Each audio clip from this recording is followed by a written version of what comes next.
Hello, everybody. I have a special guest, Bill, who is willing to come on and share his AFib story with you all.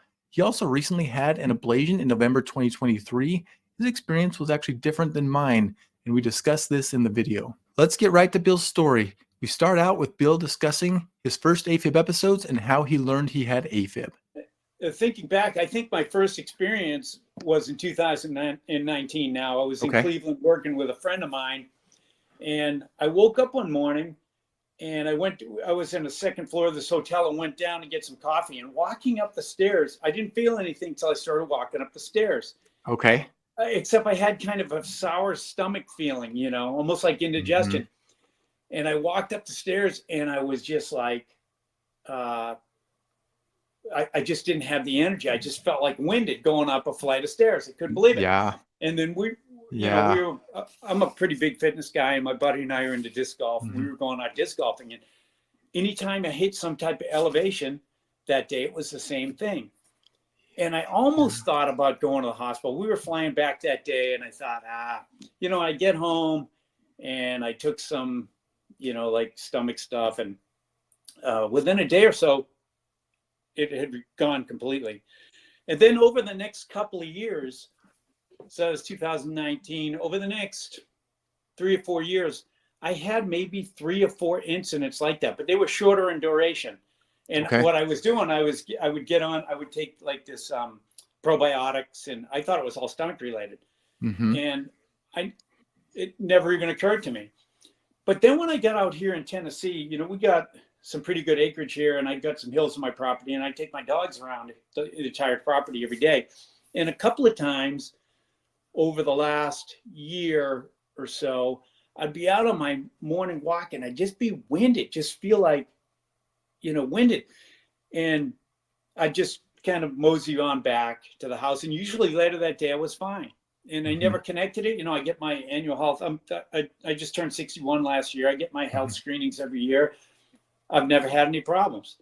Well, what finally triggered a diagnosis for me is last May, I woke up one night and I felt, my heart felt, this is the first time I felt like just an irregular rhythm. And I wasn't too concerned about it. I'd been working pretty hard. We purchased a property across the street that I've been renovating. I went back to bed and I woke up a couple hours later and I had the same experience. So I wake up my wife, and she's a nurse. Okay. And I said, hey, Mom, I don't want to alarm you, but can you check my heart? And she, she's half asleep, but she gets up, she puts the thing on her eyes going, she goes, we better get you into the hospital. So we went to the emergency room. Yeah. So, and we're out here in the middle of nowhere. I mean, we live halfway between Chattanooga and Knoxville in Tennessee. And it's like, it's 40 minutes to the hospital, the closest one, right? Mm-hmm. And we go in right away. The nurse hooks me up to an EKG machine, and before she even hooks me up, she goes, well, you know what's wrong with you, don't you? I said, well, if I knew what's wrong with me, I wouldn't be here. She goes, well, you got AFib. And I'm like, AFib? And she goes, yeah, and she explains the thing. So I've got a good friend of mine. I'm retired from law enforcement in California, and I've got a good friend of mine who went through this several years ago. And his was a fluke diagnosis too. He was out running with some mutual friends out in Catalina. One of them had one of those, those chest heart monitors. And he'd never used one of those before. And he said, hey, can I try that? And he put it on. And his heartbeat was like 200 beats per minute. And they're like, whoa, you better sit down, right? So I knew that was my only experience with AFib was my friend Jeff.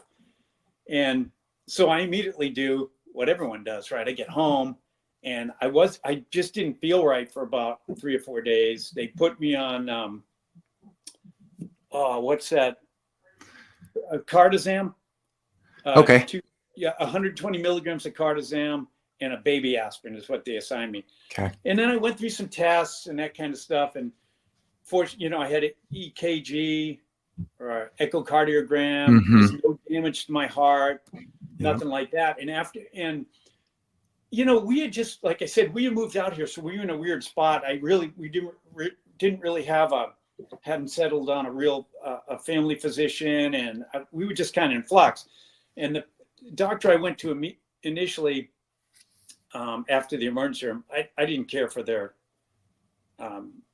treatment I got there. In fact, they gave me a refill on my medication, and they just gave me, rather than the timed release, they just gave me the regular Cardizem, So, but through my wife's work, a friend of hers recommended a guy, and he's turned out to be a great doctor. And I went and visited him, and he said, your dose isn't high enough. I'm going to bump it up to 240 milligrams. And once I did that, that was early June. So I think I went into ER towards the end of May. And for the next few days, I was kind of having episodes, and I was wearing my wife's Apple Watch and just trying to figure this thing out. And it kind of settled in. And once I got on that 240, I was feeling great. I mean, literally, I was back doing my normal stuff. And, I work on the fire department out here. And, all through the summer, I was doing, we were out actually fighting these forest fires out here and I felt great, like as good as I ever had. And this is just last year. Is this 2023? Okay. Yeah.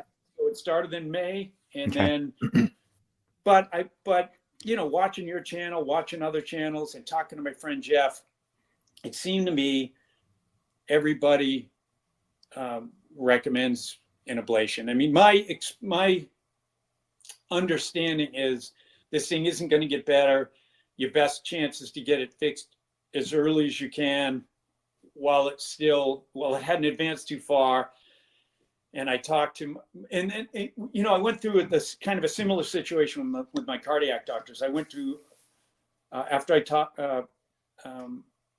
consulted with that family physician who upped my Cardizem, there were a couple of different heart institutes or heart programs I could have gone to here. The first one I went to, I won't mention it because I didn't have a good experience there. I went to them, but it was just kind of, I walked in, they weren't really aggressive about it. And of course I had gone online, I talked to my friend, and I'm thinking, okay, this guy didn't even, I brought up the ablation. He was like, oh, I guess, he just wanted to keep me on medication. And so through some research and talking to people, I ended up with going with the Chattanooga Heart Institute down there, and they've been great. And when you talk about just such a difference in experience from the first group I was with. I went into the waiting room the first day, and I barely hit the chair. They called me in. The nurse, hooked me up to an EKG right away, and the doctor was in at 5 minutes, 5 minutes later. And one thing I didn't like about the first place, they only had one electrophysiologist, and I couldn't even get an appointment with that guy until September. So this is early June. I couldn't even get an appointment with him till September. And I think I went in August to Chattanooga Heart Institute, and they were like, oh, the nurse is like, you'll see an EP like next week. And I did. And I liked him. And it turned out too that my wife gets a car service at a place in Dayton close to us. And the mechanic there, who also coincidentally had recently moved from California, his wife had just gone through it. So it would have been last January. She started having some problems, and she was with the Chattanooga Heart Institute, and she had gotten an ablation, and she, couldn't say enough good things about it. So I was a little apprehensive going into the ablation because I was, like I said, I was feeling great. I was taking this medication, and I didn't want to cut off my nose to spite my face, right? And there is a potential risk, and potential side effects and everything else. And I know my friend Jeff, he's had 2 ablations. He did one, and it lasted about 3 years for him, and then he went back for another one, and it's been 5 or 6 years, and he's been great. He's probably 5 or 6 years older than me, so he's upper 60s, and he still works out. He's on no medication except he does take a baby aspirin once a day, and he's feeling great. That's great. Based on my research, and particularly his counsel, I decided to go with the, in my wife's wife's experience, plus my experience with the Chattanooga Heart Institute. I like the doctor. And so we thought, well, we'll do it. So any questions up to this point? Or? Did you take any other medications? No, I started out with 120 on the cardizem, went to 240. And yes, and then I was on a baby aspirin once. So that's where it changed. When 2 weeks before I went in for my ablation, they put me on Eliquis. Eliquis, probably some kind of blood thinner. 5 milligrams of Eliquis twice a day.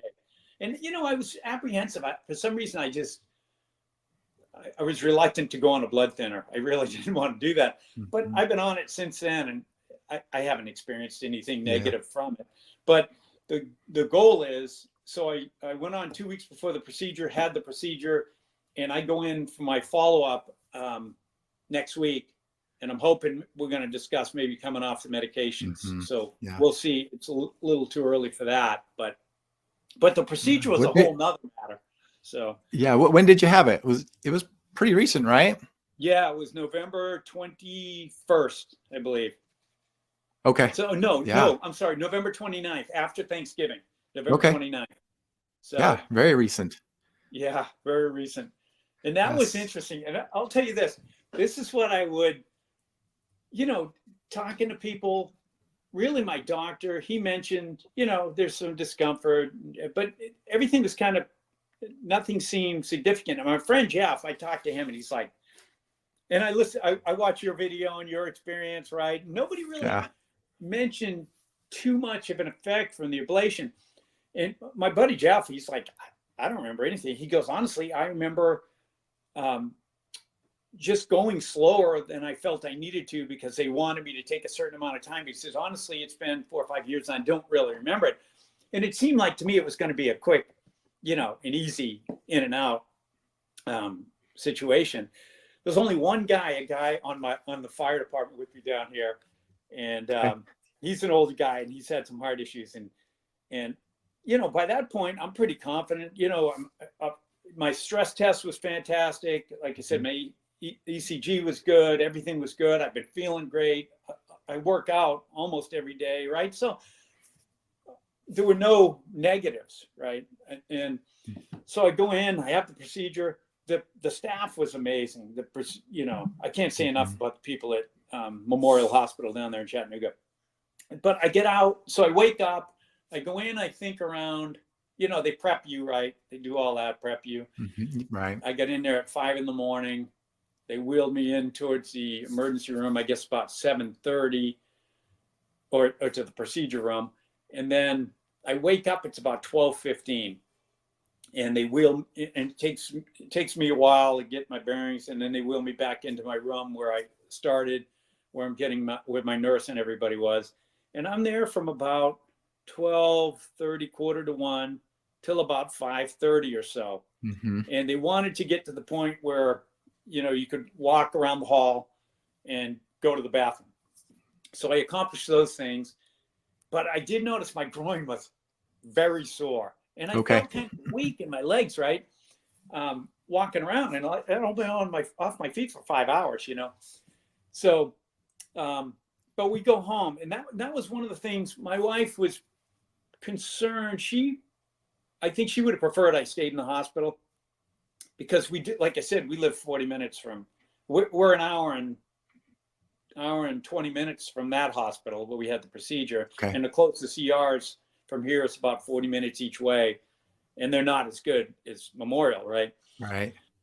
But the doctor came in and I was feeling fine, and so by that time around 5 o'clock, I had a little mild discomfort in my chest, but nothing significant, and some discomfort in my groin.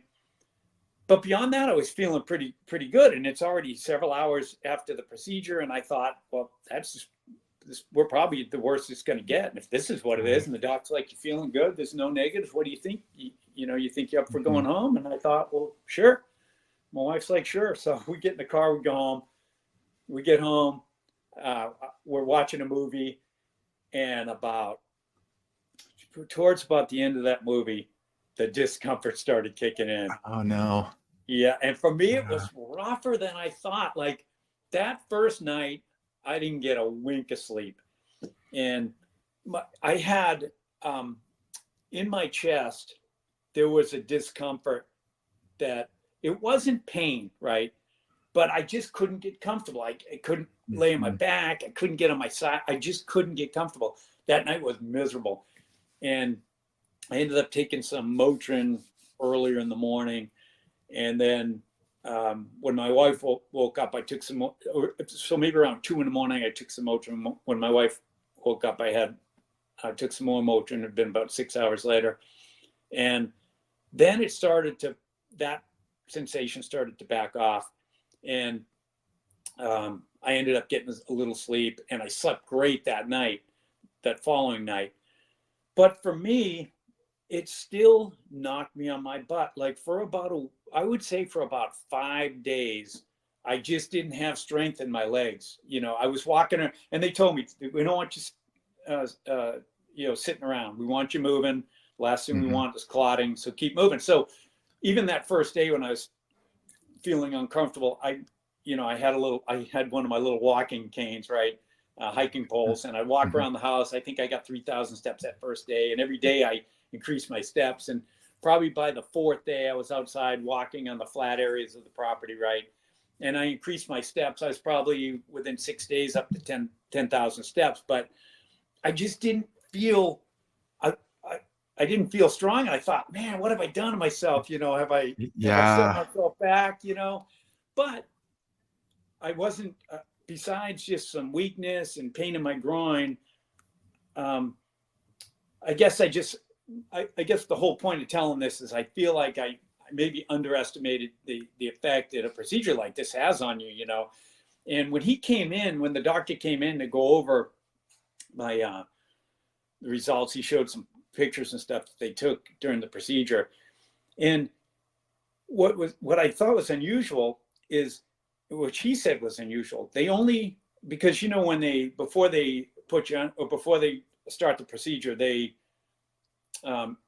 instigate AFib, and they want to see where all the signals are coming from. There was only one spot in my heart that was sending a bad signal, just one. And what he did is I don't know why, and I'm going to ask him that in my follow-up. When he came in that day, I just, you don't have the question. It's hard. I didn't have the subsequent experience, right? But they basically burned a wall down both sides of my heart. So for wherever that signal was, I don't know why he did that, but it wasn't like just burning a little circle around an area. So that's probably why I had the degree of discomfort that I had. And fortunately, I guess the heart recovers quick, or it doesn't, it doesn't radiate that sensation for long, because it's only about 15 hours maybe. And then it was basically gone, and I felt I didn't deal with that again. And so since then, since the procedure and that initial discomfort, and and I would say by day 7, 8, 9, I was really starting to feel good. Okay. And now I've been back at it. I mean, I'm back to working on. I'm back to working on the fires with the fire department full duty and everything. And so, I'm hoping that this thing, it's worth it. Because right after that, I was thinking, man, if this doesn't take, I might just stick with medication than as opposed to going through something like that again, So. No, I'm glad you shared that. I've heard several people's stories like that. My dad's had 3 ablations. He's about 10 years older than you, but he hates it. He knocks him on his butt every time. Yeah. Wow. So No kidding. Good to share that. Yeah. And that's the word he used. He said, it knocks me on my butt. And he hates it. After his first one, he said, I'll never do it again. But he's had 3. Wow. Yeah, my experience, I know it's just mine. I try to emphasize that on my videos, because I know I hear lots of people on the comments talk about like that was your experience, but mine's way different. So I appreciate you sharing yours. Well, I've got a friend, good for people here. A good friend here. It's interesting. His brother, he goes into AFib a lot. Excuse me. And I've told him about, my experience, because they had just moved down here from Vermont, and we became friends with them. And I found out that he's been dealing with AFib for years. And I'm trying to get him to consider this, or at least go in there. But his older brother went in for a couple of ablations about 15 years ago and ended up having a pacemaker. And so in his mind, he doesn't want to go anywhere near it. But his conditions, it's obviously it's not improving. He's having more frequent episodes and, less time in between them.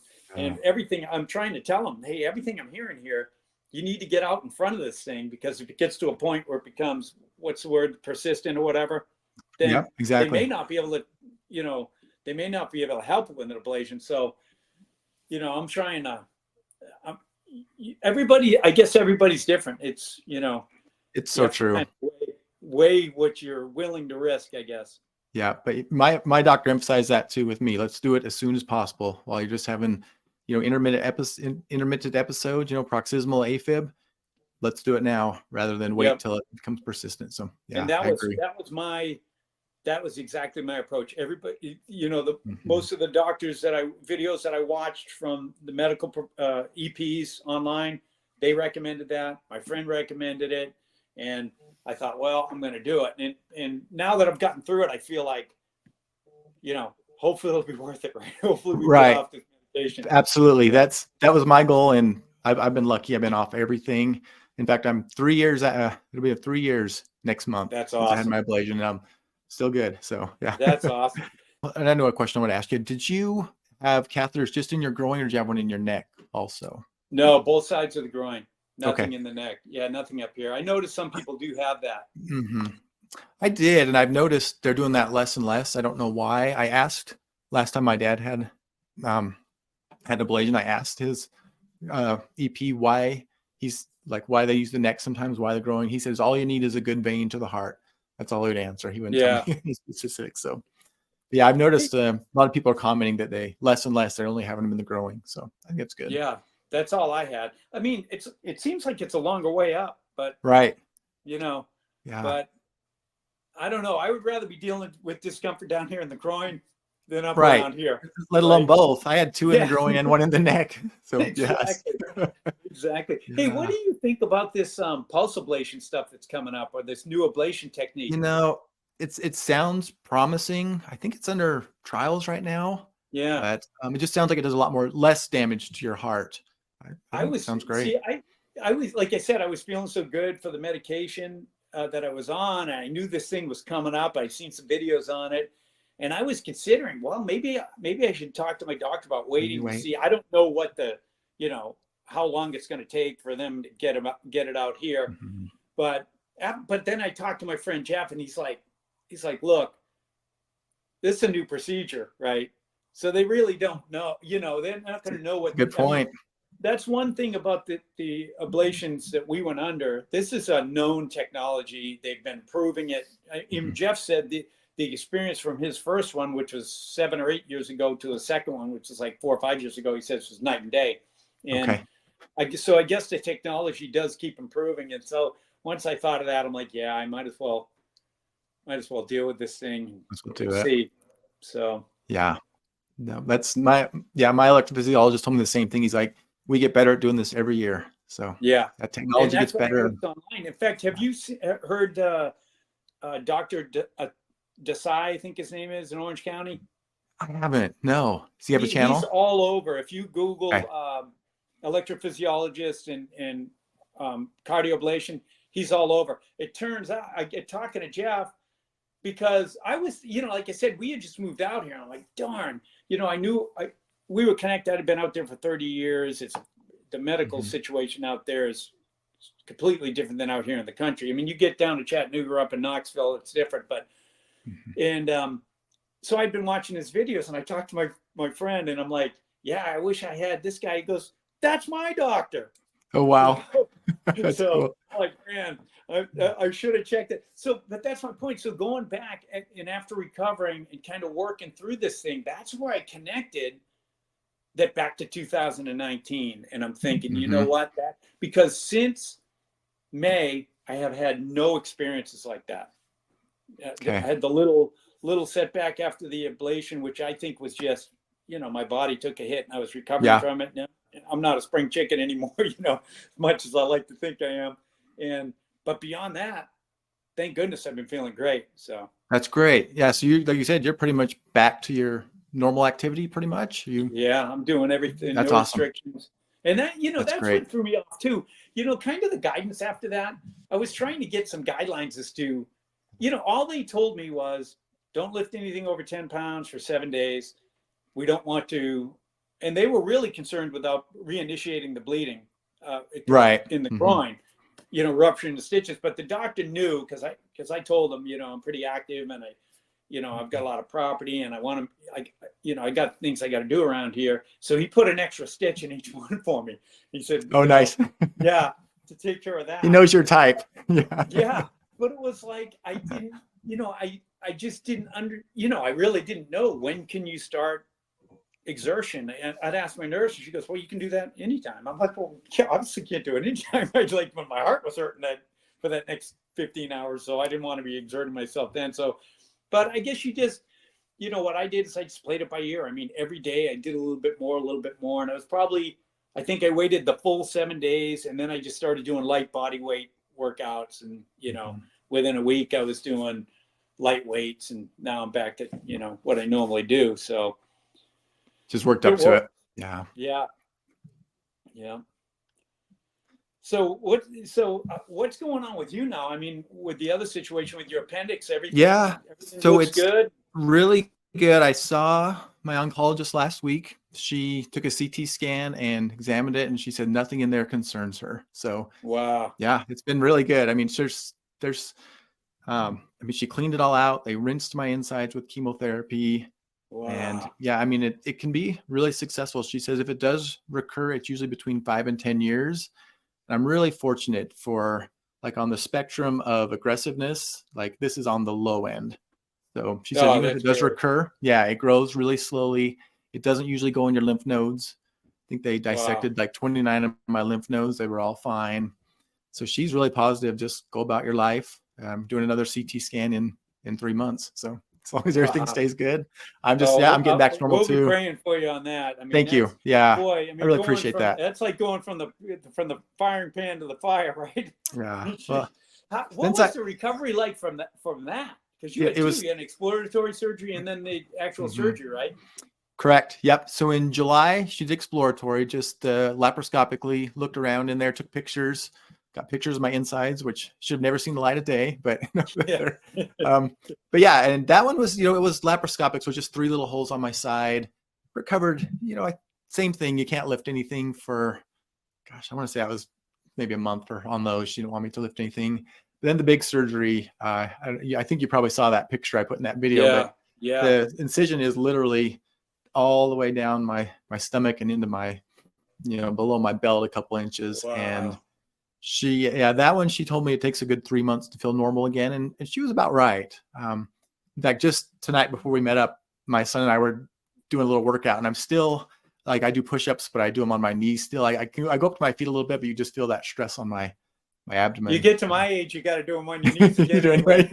You can do some, but you get to a point, you got to, Yeah, but no, I'm doing really good. And it's, like I said, when I found out last year, it was devastating, but I've just continually gotten better and better news. And then capped off by last week when she told me that, she's like, just get on with your life. And if it does come back, she's really confident we can treat it and it's probably not going to spread. So it's really good news. Yeah. Thanks for asking. Let me give you maybe a few more questions, just like maybe quick hitters about, maybe just go back about your ablation a little bit more. So any other pain besides in your chest? You're growing? No, no, I had the discomfort in my chest. That was the most uncomfortable thing. Makes sense. We've all had muscle injury and, you kind of knew what that was with the groin. But the weird thing was, it was my right side of my groin was substantially more sore than the left side for whatever reason. Oh, wow. Okay. And it was that way all the way through. But and they it was kind of a constant soreness for about 4 or 5 days, and then it just kind of almost overnight went away. Okay. Yeah. But yeah, that's what I mean. As far as in the procedure itself, I mean, it was easy breezy. You know, they wheeled you in there, they put you out. I will say this. So when I was in the Army, when I guess I was 19, I was down in Huntsville, Alabama, and I had my wisdom teeth all taken out at the same time. Yeah. And I woke up on the table, and my right shoulder was killing me. And I wake up, and they're literally breaking. You know, he's got a chisel and he's hammering this thing, and I'm trying to say my shoulder, and they both look down at me, and he goes, "He's awake," and they hit the juice, and I was out.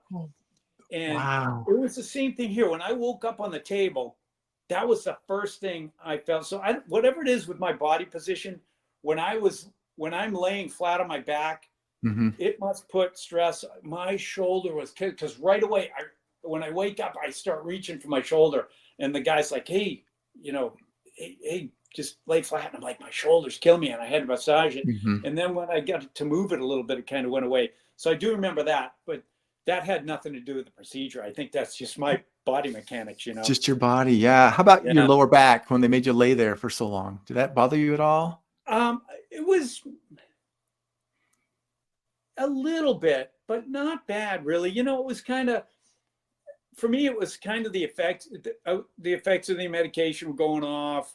My wife was in there with me by that time. The nurses were super nice. Just kind of a lot of conversation. And it was, I knew that when you go in, that was the big thing. You have to lay there for 3 or 4 hours after. And we just dealt with it. And then she had me get up and do a walk around the floor and then make sure I could urinate. And once that was done, they said, "Hey, we'll get you out of there." So, yep. They feed you? Did they make you eat? They did bring in, okay. It was just snacks. They just brought something in because I was hungry, but that was it. It was like saltine crackers and peanut butter. Okay. Yeah, I remember that. I was starving. I don't know why after mine, and they made me eat. So yeah. You know, I guess you'll probably find out more from your doctor, but any lifestyle changes you plan on making? It seems like you're a really healthy guy. So I'm that was the point I was going to bring up. So that's what threw me off. You know, when I was first diagnosed, they didn't really tell me anything in the emergency room. Basically, what I got there was, well, you got AFib. You're going to be on medication the rest of your life. You know, that's essentially what they told me. And, you know, that's the thing. I mean, I pride myself in the fact that, you know, I'm 60 years old. I was taking no medication, right? Yeah. And you know, I don't drink, I don't smoke, I work out every day. My diet's pretty good. I mean, I do like the treats and stuff at night every once in a while, but you know, beyond, I mean, I'm not pre-diabetic, I'm not overweight, I don't have any of those issues. So that was kind of the struggle with me, because in years past, like I guess when I was 53, I went in for my annual physical, and my cholesterol was starting to get up, and they wanted to put me on like what do you call those? Like the statins or statins. They wanted to put me on statins. I didn't want anything to do with statins, and I just went through diet. I completely changed that, but that's was kind of an issue for me here because I didn't have anywhere to go. You know, it's like it's not like I needed to lose weight. I'm not pre-diabetic. My diet wasn't that bad. I'm not a drinker. So my main vice was coffee. So I went from, you know, regular coffee to decaf coffee. And that also was from talking to my friend Jeff. He's like, hey, one of his triggers is alcohol. Okay. And he identified that. But he said even though the tests are inconclusive on that, he's gone to decaf coffee and just as a precaution. And he doesn't drink anymore or anything like that. So I did that just out of an abundance of caution, because that's the only thing, you know, I really had that I was doing that I could, that I had control of, you know. But beyond that, you know, it's a lot like your situation. For me, it hit me out of the blue. Right. And there's nothing I could really put my fingers on. No, and you're doing everything right. So what can you really change? Yeah. I mean, at some point, age catches you, right? I mean, you know, I've got another good friend that we worked with for years, and that poor guy's had, he's got, you know, coronary heart disease, and he's had a bypass, and he's, you know, had several stents, and they can't seem to stop this guy's heart from building up plaque. You know, thank goodness I don't have that situation, right? So a little arrhythmia abnormality, I'll take that over the alternative. So absolutely. Yes. but particularly when, they're pretty confident they can fix it. And the doctor, that's the other thing too. He told me, he says, look, there's no guarantees, but he said, I feel pretty confident, based on my experience and how your procedure went, that, we're going to have a good result. So I'm pretty happy with that. Yeah, that's awesome. It's great to hear that. It's nothing like having a good doctor. Makes you feel so comfortable and confident. Yeah. Yeah. He's an Air Force, a retired Air Force colonel too. So I like that. That's very cool. Yes. Yeah. I like that. Well, awesome, Bill. I appreciate you sharing all this. Is there anything else you could think of you want to share about your AFib? I mean, I would just say this, and I've touched on it a couple of times here, but it's important for people to be their own advocate and get out and talk to people and, really don't just go in and take the first doctor's advice. That's what I got. It's like, in the emergency room, you're going to be on medication. That's the next doctor that I went to. That was basically their attitude. It was like, we can talk about ablation down the road if you think, but he was not at all interested. And I know it seems like the more cutting edge places, they're putting their money on the ablation, right? So, you got to be your own advocate and really kind of, if you're not happy, it's like a lawyer, right? I come from law enforcement. I spent a lot of time with lawyers. There's good lawyers, there's bad lawyers, right? But if you're not you're paying these folks a lot of money. If you're not happy with it, get another lawyer. It's the same thing here. This is your body and your life and your comfort and your lifestyle. And that's what I would just encourage people to do your research, talk to people. And if you're not getting the answers, you don't think that are going to take care of your situation the way you want to take care of it, make sure you contact somebody else for sure. Absolutely. I think that's probably one of the best advice we can give is make sure you're comfortable with your doctor and they give you the treatment you deserve, because there are great ones out there. And like I said, there are some that aren't as great, but I had the same experience. I fired my first doctor and found this new one, and he told me he's wanting to do ablation next week. I was like, not really, but here we go. So, yeah. That was funny. It was another thing. I forgot to ask my doctor about this. So, I met with him, I guess, in September, August, and then I did a follow-up in October, but that was with his PA. And she said, okay, you guys discussed ablation. What do you want to do? I said, yeah, I want to do it. And she says, okay, so we scheduled it for the end of the 29th of November.